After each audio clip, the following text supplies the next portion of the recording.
निशिकांत। हाँ हाँ, उसका वो इलेक्शन का कार्ड आएगा, उसके ऊपर वो नंबर चेक करो और नंबर चेक करो।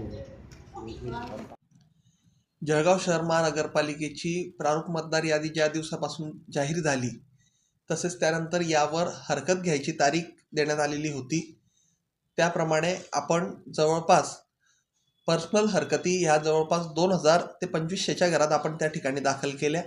त्याचसोबत 2013 साली नामदार उच्च न्यायालयाच्या आदेशान्वये माझे वडील स्वर्गीय नरेंद्र अण्णा पाटील यांनी केलेल्या तक्रारीच्या अनुषंगाने जवळपास 3800 स्पॉट व्हेरिफिकेशन होऊन बोगस मतदार असलेले किंवा पुरावे दाखवू न शकलेले किंवा जागेवर आढळून न आलेले अशांना चिन्हांकित केले गेलेले होते।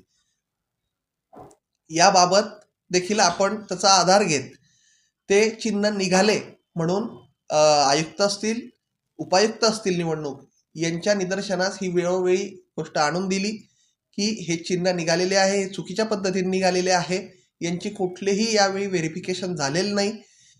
यासोबतच आम्ही जे तक्रारी केलेल्या आहे याचे सुद्धा स्पॉट व्हेरिफिकेशन व्हावे, परंतु दिनांक 4 रोजी पंचनामे शीट कोरे असताना कुठेही स्पॉट व्हेरिफिकेशन न करता सदर अभियंता कर्मचारी हे एका बंदद्वार खोलीमध्ये 4 भिंतींमध्ये ते त्या ठिकाणी साक्षीदार म्हणून त्यांच्या स्वाक्षऱ्या घेण्यात आलेल्या होत्या काही लोकांच्या।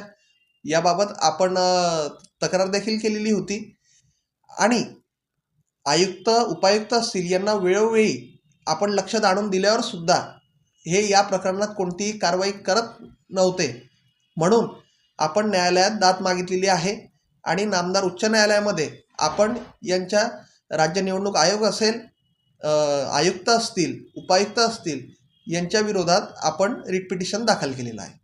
पुढील सुनवाई कधी? आता उद्याचीच तारीख त्याच्यामध्ये भेटलेली आहे।